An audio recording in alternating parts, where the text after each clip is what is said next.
ती आदिवासी म्हातारी प्राणांतिक भयाने धडपडत डोंगराच्या कडेला गेली। ती आदिवासी म्हातारी प्राणांतिक भयाने धडपडत डोंगराच्या कडेला गेली आणि चिकटून उभी राहिली पालीसारखी खडकाला, उघडी वागली। हजार सुरकुत्यांच्या कातडीत कोंबलेली हाडांची जीर्णाकृती। मी क्षणभर आदिवासी झालो आणि तिच्याकडे पाहिलं।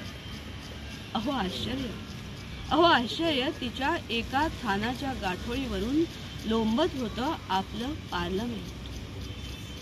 तिच्या एका थानाच्या गाठोडीवरून लोंबत होतं आपलं पार्लमेंट आणि दुसऱ्या गाठोडीवरून लोंबत होतं आमचं साहित्य संमेलन।